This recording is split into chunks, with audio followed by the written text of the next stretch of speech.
আলাইকুম। আমি সাদিয়া আফরিন, প্রভাষক, ফিনান্স অ্যান্ড ব্যাংকিং, মহানগর ideal school and college, Dhaka. প্রিয় শিক্ষার্থীরা, আশা করছি আপনারা যে যেখানেই আছেন আল্লাহর রহমতে ভালো আছেন। আজকে আমি আলোচনা করব সপ্তম অধ্যায়ের মূলধন ব্যয় নিয়ে, এবং মূলধন ব্যয়ের যে সূত্রগুলো আছে সেই সূত্রগুলো নিয়ে আজকে আলোচনা করব। যারা আমার রেগুলার ক্লাস করেননি তাদের সুবিধার্থে আমি পুনরায় আপনাদের সামনে সূত্রগুলো আলোচনা করছি। প্রথম সূত্রটা হচ্ছে ঋণের ব্যয়, যেটাকে আমরা প্রকাশ করে থাকি কেডি দ্বারা। এটার পূর্ণ রূপ হচ্ছে কস্ট অফ ডেট।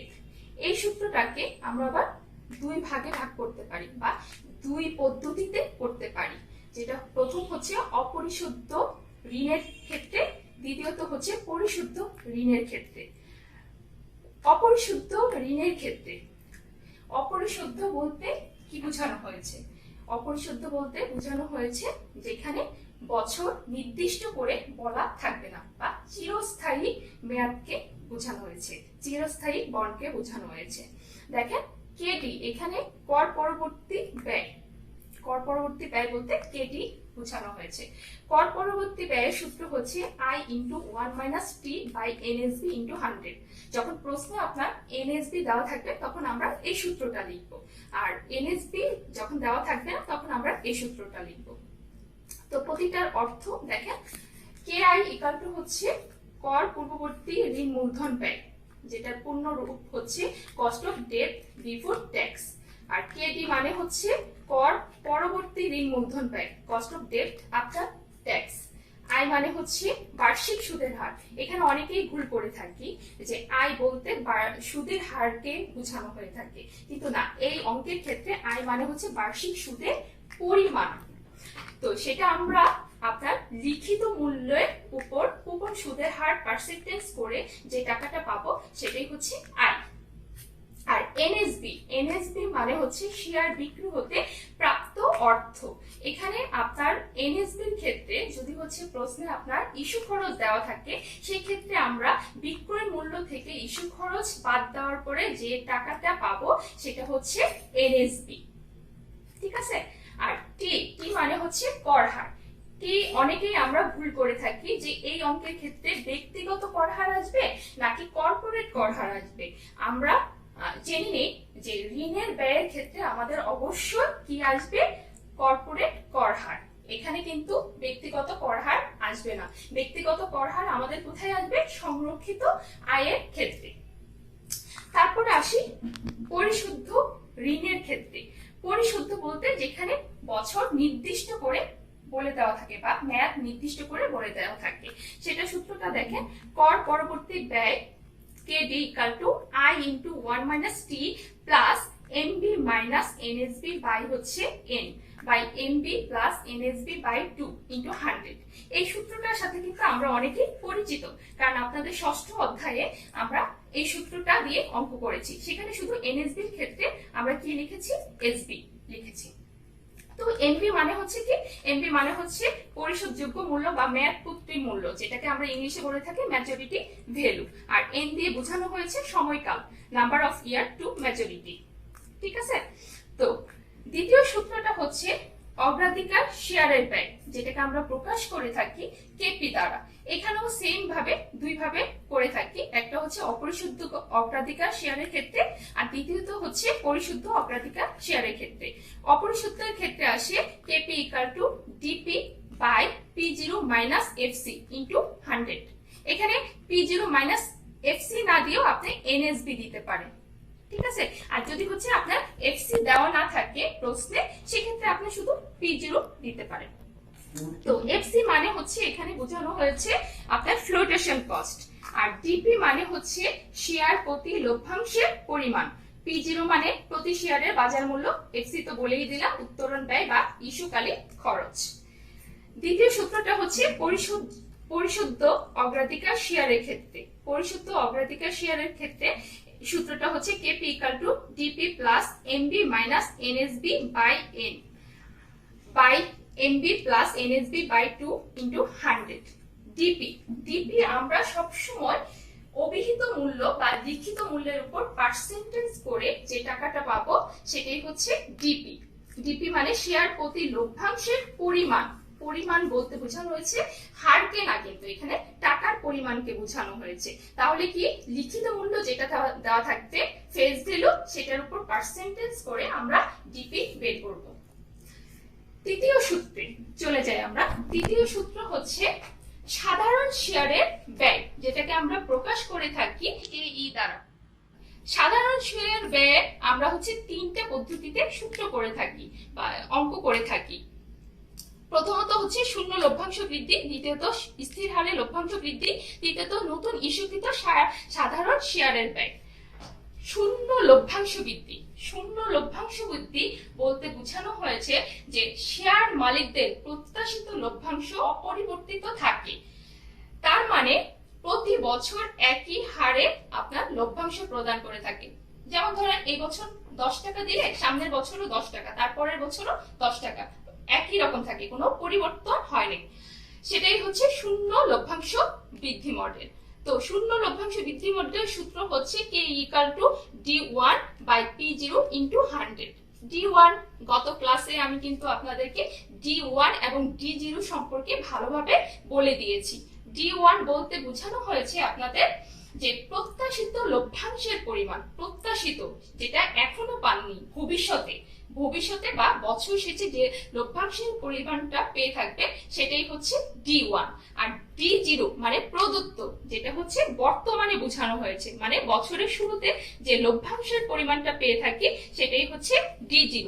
আর জি মানে হচ্ছে গ্রোথ রেট, লভ্যাংশ বৃদ্ধির হার, আর P0 প্রতি শেয়ারের বাজার মূল্য। এটা হচ্ছে আপনার শূন্য লভ্যাংশের ক্ষেত্রে কিন্তু জি আসবে না, গ্রোথ রেট যেটা সেটা আসবে না। দ্বিতীয় সূত্রটা দেখেন স্থির হারে লভ্যাংশ বৃদ্ধি মডেল। তো স্থির হারে লভ্যাংশ বৃদ্ধি মডেলের ক্ষেত্রে সূত্রটা দেখি K = D1/P0 + G × 100। তো এখানে সবকিছুই তো আমরা অর্থগুলো জানি, এখানে শুধু হচ্ছে আপনার গ্রোথ রেটটা আসবে। আর তৃতীয় সূত্রটা হচ্ছে নতুন ইস্যুকৃত সাধারণ শেয়ারের ক্ষেত্রে। নতুন ইস্যুকৃত সাধারণ শেয়ারের ক্ষেত্রে আপনার শুধুমাত্র ফ্লোটেশন কস্টটা P0 থেকে ফ্লোটেশন কস্টটা বিয়োগ হবে।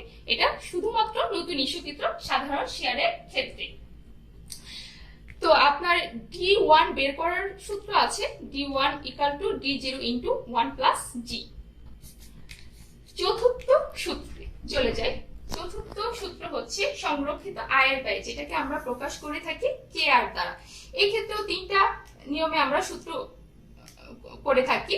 প্রথমটা হচ্ছে যদি ব্যক্তিগত আয়কর প্রদান করতে না হয়, মানে পার্সোনাল ট্যাক্স যেটা সেটা প্রদান করতে না হয়, তাহলে এই সূত্রটা হবে KR = D1/P0 + G × হচ্ছে 100। তো এই সূত্র মোটামুটি আমাদের কি আগের যে সাধারণ শেয়ারের সূত্র সেটার সাথে কিন্তু মিল আছে, সেম সূত্র। তারপরে দেখেন যদি ব্যক্তিগত আয়কর প্রদান করতে হয়, মানে পার্সোনাল ট্যাক্স যেটা সেটা প্রদান করতে হয়, তাহলে সূত্রটা কি D1 × 1 - PT হচ্ছে P0 + G × 100। তো আমি বারবার বলে দিয়েছি আপনাদের, এখানে কিন্তু পার্সোনাল ট্যাক্স যেটা ব্যক্তিগত আয়কর, ব্যক্তিগত কর হার, সেটা কিন্তু আসবে। এখানে কিন্তু কর্পোরেট ট্যাক্স আসবে না। কর্পোরেট ট্যাক্স আসবে কোথায়? ঋণের ব্যয়ের ক্ষেত্রে। তৃতীয়টা দেখেন ইকুইটি ব্যয়, মানে হচ্ছে KE এর মান যদি সরাসরি প্রশ্নে দেওয়া থাকে এবং ব্যক্তিগত কর হার দেওয়া থাকলে সূত্রটা হবে কি KR = KE × 1 - PT। মানে প্রশ্নে যদি আপনার সরাসরি KE এর মান দেওয়া থাকে তাহলে এই সূত্রটা হবে। তো প্রতিটা অর্থ তো আমি বলেই দিয়েছি। পঞ্চম সূত্রটা হচ্ছে ভার আরোপিত গড় মূলধন ব্যয়, যেটা নিয়ে আমরা গত ক্লাসে আলোচনা করেছি। তো এটা তো একেবারে সহজ, কারণ হচ্ছে আপনার এই অঙ্কটা করতে গেলে অবশ্যই আপনার আগের যে 4টা সূত্র আমি আলোচনা করলাম এইমাত্র, সেই 4টা সূত্র আপনাকে জানতে হবে, কারণ এই 4টা সূত্র ছাড়া আপনি WACC নির্ণয় করতে পারবেন না। তো প্রতিটার অর্থ আমি লিখে দিয়েছি। WACC এর পূর্ণরূপও আমি বলে দিয়েছি যে weighted average cost of capital, যেটা দ্বারা আমরা ভার আরোপিত গড় মূলধন ব্যয়কে বুঝে থাকি। WD দ্বারা মূলধন কাঠামোতে ঋণ মূলধনের শতকরা হার বা ভারকে বুঝে থাকি। KD = কর পরবর্তী ঋণ মূলধনের ব্যয়। WP অগ্রাধিকার শেয়ারের মূলধনের শতকরা হার বা ভার। কেপি অগ্রাধিকার শেয়ার মূলধনের ব্যয়। ডাব্লিউই সাধারণ শেয়ারের শতকরা হার বা ভার। কেই সাধারণ শেয়ারের ব্যয়। ডাব্লিউআর সংরক্ষিত মুনাফার শতকরা হার বা ভার। কেআর সংরক্ষিত মুনাফার ব্যয়। তো এই 5টা সূত্র জানলে আমাদের মোটামুটি এই অধ্যায়ে অঙ্ক শেষ হয়ে যাবে।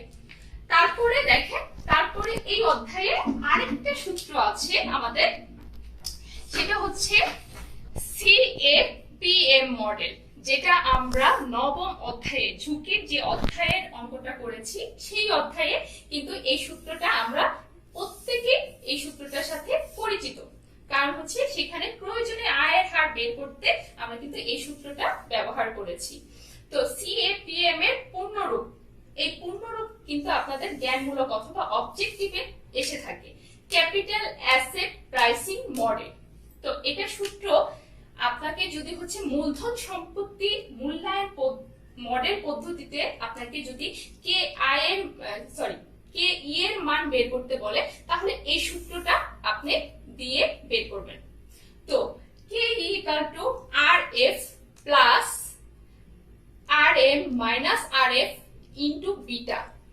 তো আর এফ বলতে রিস্ক ফ্রি, যেটা হচ্ছে ঝুঁকিবিহীন আয়ের হারকে বোঝানো হয়েছে, বা ঝুঁকি মুক্ত আয়, অথবা ট্রেজারি বিলের আয়ের হারকে বোঝানো হয়েছে। আর এম মানে হচ্ছে বাজার আয়ের হার, আর আর এম মাইনাস আর এফ এটা যদি দেওয়া থাকে মানে বোঝা যাবে যে বাজার ঝুঁকি প্রিমিয়াম, মানে এই কথাটা থাকলে বাজার ঝুঁকি প্রিমিয়াম দেওয়া থাকলে তাহলে বুঝবেন যে আপনার সরাসরি হচ্ছে আর এম মাইনাস আর এফ এর মান দেওয়া আছে। আর যদি হচ্ছে ঝুঁকি প্রিমিয়াম কথাটা বলা থাকে তাহলে মনে করবেন আর M minus R F into beta, এটা সরাসরি প্রশ্নে মান দেওয়া আছে। আর বিটা মানে হচ্ছে বিটা সহগ বা অপরিহারযোগ্য ঝুঁকি। তো আমি একটা অঙ্ক দিয়ে আপনাদের মোটামুটি এই অঙ্কটা একটু ক্লিয়ার করে দিই। দেখেন আমি একটু প্রশ্নটা লিখেছি যে বিটার মান দেওয়া আছে 1.8, বাজার আয়ের হার 15%, ট্রেজারি বিলের আয়ের হার 5%, সাধারণ শেয়ারের ব্যয় নির্ণয় করো। তাহলে আপনার কিন্তু এই অঙ্কের ক্ষেত্রে সরাসরি সবকিছুর মান সরাসরি দেওয়া থাকবে, আপনাকে নতুন করে কোনো কিছু নির্ণয় করতে হবে না, জাস্ট সূত্রের মাধ্যমে আপনি মানগুলো বসিয়ে দিলেই কিন্তু আপনার অঙ্ক হয়ে যাবে। তাহলে দেখেন বাজার আয়ের হার মানে কি, বাজার আয়ের হার মানে হচ্ছে আর এম, ট্রেজারি বিল আমি এর আগে বলেছি ট্রেজারি বিল মানে হচ্ছে আর এফ, তারপরে হচ্ছে বিটার মান মানে হচ্ছে বিটা। তার মানে এখন আমি দেখেন আর এফ তাহলে কত, আর এফ হচ্ছে 5% প্লাস আর এম হচ্ছে কত 15% মাইনাস 5% ইন্টু বিটা কত 1.8। আপনি ক্যালকুলেশন করলে দেখেন 23% হয়ে যায়। 15% থেকে প্রথমে ক্যালকুলেশনের ক্ষেত্রে কিন্তু অনেকেই ভুল করে থাকেন, আগে হচ্ছে ব্র্যাকেটের কাজটা শেষ করবেন, তারপর হচ্ছে গুণটা করবেন, তারপর হচ্ছে যোগ করবেন, তাহলে দেখেন 23%। তো মোটামুটি আমাদের এই অধ্যায়ের সবগুলো সূত্র সম্পর্কে জানা হলো। তো আজকে আমরা আলোচনা করলাম আপনাদের এই অধ্যায়ের সূত্রগুলা নিয়ে। তো আশা করি আপনারা সবাই মনোযোগ সহকারে সূত্রগুলা দেখেছেন এবং সূত্রগুলা শিখবেন। তো এই সূত্রগুলা শিখলে মোটামুটি এই অধ্যায়ে সবগুলা অঙ্ক পারবেন। তো নেক্সট ক্লাসে আবার নতুন একটা অধ্যায় নিয়ে দেখা হবে, সে পর্যন্ত সবাই ভালো থাকবেন।